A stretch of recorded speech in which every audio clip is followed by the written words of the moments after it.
가운데 가면 이 말씀이 기록되어 있습니다. 세 가지 우리에게 중요한 도전의 말씀이 있죠. 진리의 말씀을 옳게 분별하라. 부끄러울 것이 없는 일꾼으로 살아라. 자신을 하나님 앞에 드리기를 힘써라. 현재 진행형입니다. 계속 이렇게 살아가는 겁니다. 이 말씀은 오늘 우리에게 동일하게 주신 말씀입니다. 첫째는 진리의 말씀을 옳게 분별해야 됩니다.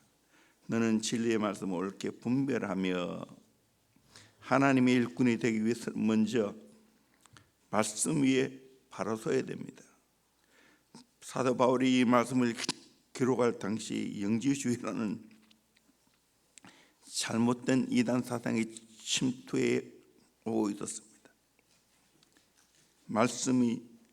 말씀을 바르게 분별하지 못하고 이단 사상에 빠져 들어가는 사람이 많았습니다. 오늘도 마찬가지입니다. 더 이단이 횡행하고 있습니다. 이때 우리는 진리의 말씀을 옳게 분별해야 됩니다. 그러면 어떻게 되겠어요? 말씀 배워야 되죠. 세상에 가장 귀한 것이 말씀 배우는 거예요. 영어 가야하고 수학 가야 하는데 말씀 가야 하면 안 됩니까? 공짜로 가르쳐 주는데도 불구하고 말씀을 배우지 않는다면 얼마나 안타까운 일입니까? 분별하라는 이 말은 곱게 자르다라는 말입니다. 밭고랑을 똑바로 일군다, 판자를 똑바로 자른다, 길을 직선으로 관통한다, 의미가 있습니다. 이렇게 말씀을 바로 분별하는 것이 필요하죠. 하나님의 사람은, 제자는 반드시 하나님 말씀을 바르게 분별해야 됩니다. 하나님이 우리에게 주신 최고의 선물이 말씀입니다. 내 인생을 투자해서 이 말씀을 알만합니다. 알아야 됩니다. 하나님이 이스라엘 백성들에게 하나님의 백성답게 살기 위해서 말씀을 주었어요. 그게 바로 모세 오경 아니겠어요? 토라. 율법, 규정, 증거, 교훈, 계명, 말씀, 명령법, 훈계, 규례 이렇게 표현되어 있는데 총 613가지가 있습니다. 긍정적인 계명이 248개, 부정적인 계명이 365개. 부정적인 계명이 몇 개라고요? 아니, 그건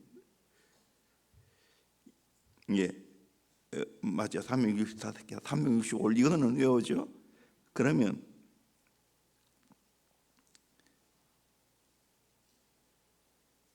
(248개) 왜 이렇게 됐는가? 긍정적인 계명인데요, 인간이 248개의 마디를 갖고 있답니다. 정확히 모르겠어요. 그래서 248개의 마디를 갖고 있는 사람이 365일 말씀대로 살아야 된다는 거예요. 이걸 줄이면 10계명입니다. 이 10계명을 줄이면 하나님 사랑, 이웃 사랑입니다. 하나님이 우리에게 사람답게 살기 위해서, 신약시대에 와서 진짜 제자 되기 위해서 이 계명을 주셨습니다. 목회자만 알아야 될 게 아니라 우리 모두가 알아야 된다. 결코 어려운 거 아니에요. 하나님 어려운 거 안 주셨어요. 하나님 말씀 우리는 누구든지 잘 지킬 수 있는 줄로 믿습니다.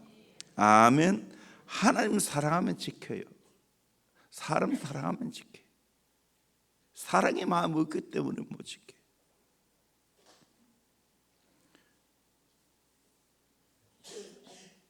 성경 보면 평신도들도 하나님 말씀을 잘 분별했어요. 스데반에 그랬습니다.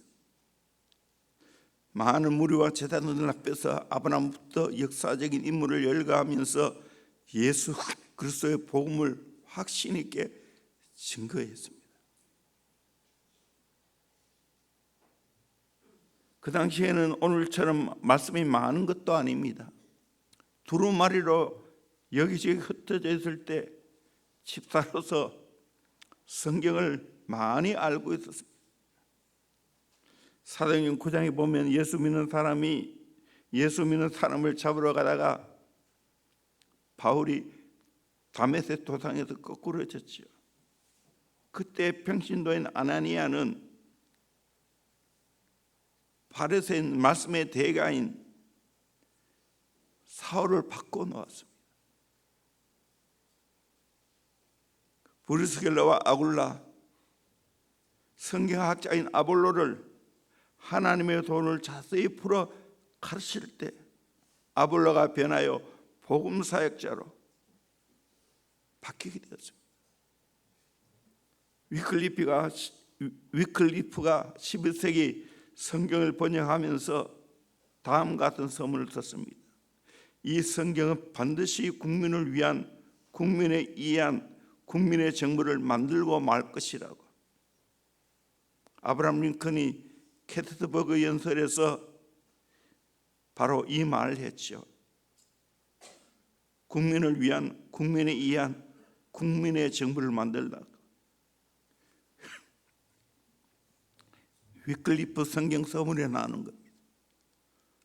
지난번 김현배 목사님, 앞으로 우리 통일 종교개혁 인도하시는 목사님 책을 하나 보내왔더라고요. 영국의 종교개혁.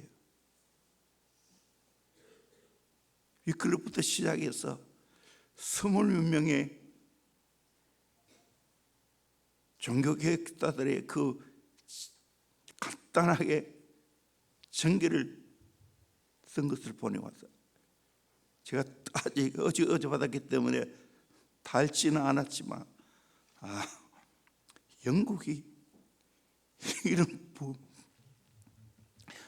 부흥의 선구자들이 있었기 때문에 오랫동안 발전해 왔구나. 때로는 해지지 않은 나라라고 불리워졌구나. 지금은 많이 망가졌지만 오늘 마찬가지입니다. 우리 민족이 우리 민족 되게 하고, 교회가 교회 되게 하고, 가정이 가정 되게 하고, 우리 개인이 개인 되게 하는 것은 하나님의 말씀을 제대로 분별해야 될 줄로 믿습니다. 하나님 말씀을 순종해야 될 줄로 믿습니다. 아멘. 우리를 얽어매기 위해서 말씀 준 게 아니에요. 우리에게 진짜 축복을 주시기 위해서 하나님 말씀을 주셨어요. 그러므로 우리는 하나님 말씀을 사랑해야 돼요. 우리 한국교회 부족한 것이 많지만 사경회를 통해서 말씀 배웠고, 또 최근에 큐티를 시작해서 이렇게 말씀을 더 가까이 할 수 있는 것은 불과 50년입니다. 축복이에요. 더 말씀을 바르게 배워야 돼요. 그리고 이 말씀대로 살 수 있어야 됩니다. 그럴 때 저와 여러분이 정말 예수의 제자로 똑바로 살게 될 줄로 믿습니다. 이 복된 은혜를 누리시기를 주의 이름으로 축원합니다. 두 번째로, 부끄러울 것이 없는 일꾼으로 인정받아야 됩니다. 부끄러울 것이 없는 일꾼으로 인정된 자로 했습니다. 하나님 앞에 부끄러움이 없어야 됩니다. 그렇다고 100% 완전한 사람이 어디 있겠어요?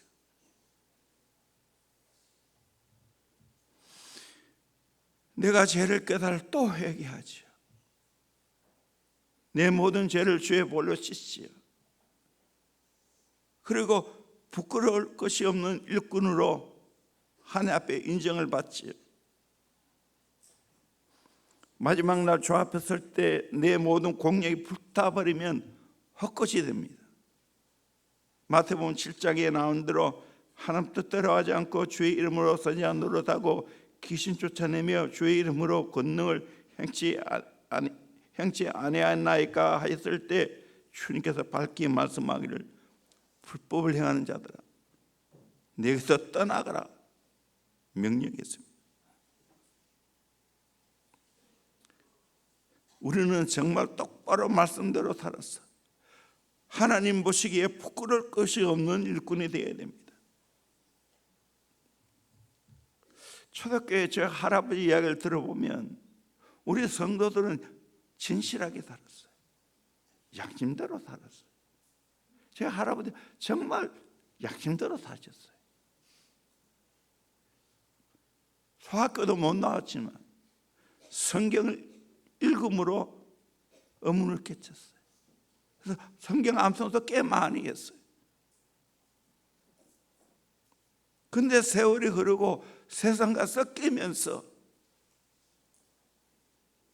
부끄러울 것이 없는 일꾼이 아니라 부끄러운 일꾼이 되어버렸어요. 부끄러운 성도가 됐어요.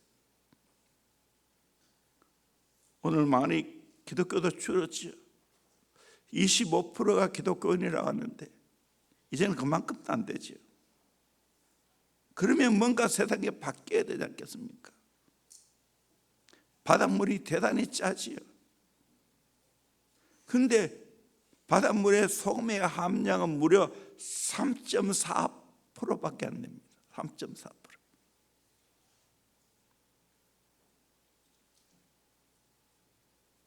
그런데 바닷물을 썩지 않게 만듭니다.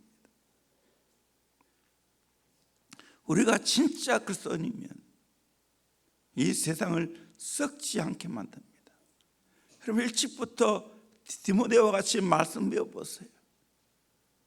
빛과 소금으로 삽니다. 세상을 변화시킬 수 있습니다. 어떻게 교육해요? 말씀 교육이에요. 어릴 때부터 철저하게 말씀에 순종하는 거예요. 어릴 때부터 철저하게 권위자에게 순종하는 거예요. 부모의 권위에, 교사의 권위에, 리더의 권위에 순종하는 훈련은 이 최고의 능력입니다.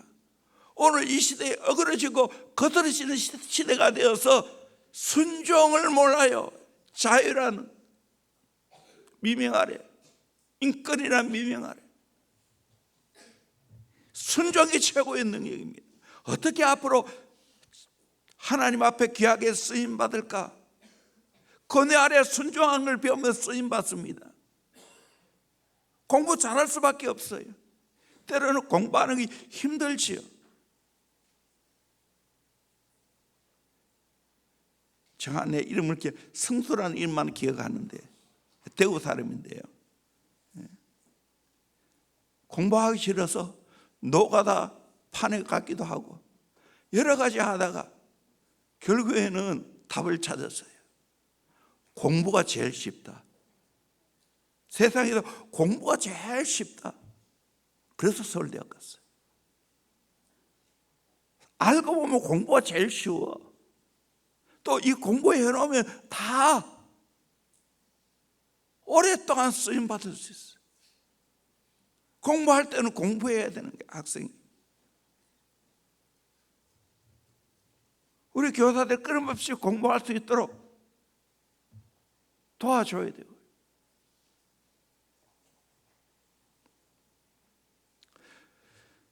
그러기 위해서는 우리는 말씀을 통해서 부끄러울 것이 없는 삶을 살아가야 돼요. 내 자신도 속이지 않고 부모도 속이지 않고 선생님도 속이지 않고 부끄러울 것이 없는 삶을 살아가야 돼요. 이 훈련을 해야 되는 거예요. 정직하게 살아가는 훈련을 어릴 때부터 해야 되는 거예요. 그게 진짜 제자예요. 할 수 있어요. 어떻게 할 수 있냐? 요셉을 보면 돼. 요셉은 코람되어 하나님 앞에 살아갔어. 하나님 의식했어. 사람은 속일 수 있어 절대로 하나님의 눈을 속일 수가 없어요. 하나님은 항상 어디 있든지 나를 보고 있어요. 내 마음 중심까지 헤아리세요. 그분 앞에 정직하게 살아가는 걸 배워야 되는 거예요. 아멘. 그래서 부끄러울 것 없이 없는 삶을 살아가야 돼요. 윤동주 시인이 하늘 우러러 한 점 부끄러움이 없는 삶을 살기를 원하는 시를 썼죠. 우리 이런 삶을 살아가야 됩니다. 요셉처럼 살아가야 됩니다. 그러니까 모든 요셉은 유혹을 이겨냈어요. 하나님 앞에 귀하게 쓰임받았어요. 수많은 나라와 민족을 살렸어요. 오늘 또 우리는 요셉처럼 하나님 앞에 부끄러울 것 없이 없는 일꾼이 되어지면 그런 은혜를 받게 될 줄로 믿습니다. 바울이 디모데에게 한 말입니다. 그래서 제가 나이 많은 제가 담임 목사가 우리 어린 아이들에게 정말 말하고 싶어요. 왜 다툼이 일어나지요? 부끄러운 행동을 했기 때문에. 정직하게 해야 돼요. 변명이 없어. 남에게 탓하지 않아. 남에게 덮어씌우지 않아. 할 수가 없어. 하나님 만나는 사람은. 저도 어린 시절부터 비교적 정직하게 살았어. 웃기는 이야기지만 하도 칠 때도 정직했어. 근데 거의 무너지더라고요. 언제 회복했나? 20살에 하나님 만나고 회복했어요. 하나님 만나고 정직을 회복했어요. 부끄러울 것이 없는 삶을 살 수 있는 은혜를 받게 됐어요. 이게 중요합니다. 이것이 이 시대를 바꾸는 겁니다. 여러분이 어릴 때부터 이 훈련을 받아야 되는 거예요. 제자비를 와서 이걸 받아야 되는 거예요. 내가 제일 속상하고 싫어하는 것은 정직하지 못한 거예요. 정직하게 살아요. 세 번째로 자신을 하나님 앞에 드리길 힘써야 됩니다. 자신을 하나님 앞에 드리길 힘쓰라. 하나님 앞에 드리길 힘쓰라 했습니다. 한 번 헌신하려 끝내는 게 아니에요. 1년에 한 번 헌신 예배 드리는 걸로 끝내는 게 아니에요. 계속해서 헌신의 삶을 살아가야 돼요. 헌신에서 가장 중요한 것은 주님이 내 삶의 중심에 와 있느냐 하는 겁니다. 내 삶의 중심에 하나님이 계시냐? 하나님 중심인가? 이 헌신은 감정만이 아닙니다. 의지입니다. 의지만이 아닙니다. 지식이 있어야 됩니다. 헌신해야 할 대상인 하나님과 왜 헌신해야 하는지를, 어디에 헌신해야 되는지를, 어떻게 헌신해야 되는지를 구체적인 이유를 알아야 됩니다. 이것을 알기 위해서는 하나님의 계신 말씀을 알아야 돼요. 구체적으로 말씀을 알 때 진리와 순종이 나오죠. 직장생활, 사회생활 어디 가든지 참된 헌신의 삶을 살아가야 갈 수가 있습니다. 교회에서만 헌신하는 게 아니에요. 어디든지 내 맡겨준 일에 대해서 헌신합니다. 요셉, 느헤미야, 다니엘 그 모두가 직장에서 헌신했습니다. 교회 일만 헌신하는 게 아니에요. 직장, 가정, 사업 어디든지 똑같이 헌신해야 됩니다. 노예가 주인을 변화시키고 로마를 기독교화하게 만든 것, 노예가 말씀대로 살기 때문에 거기에 감동을 받고 주인이 예수를 믿어 변화된 것.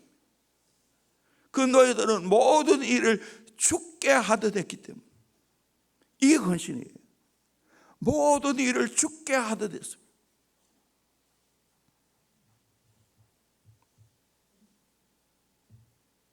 하나님께 붙잡혀서 하나님 중심으로 하는 것이 진정한 헌신입니다.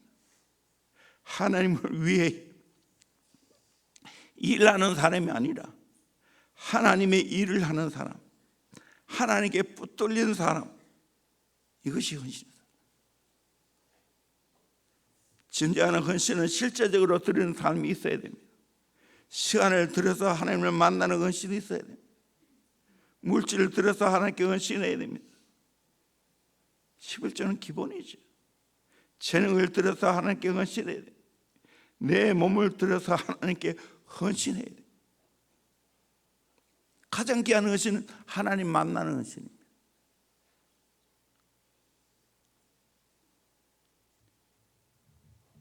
다시 다지고 있습니다.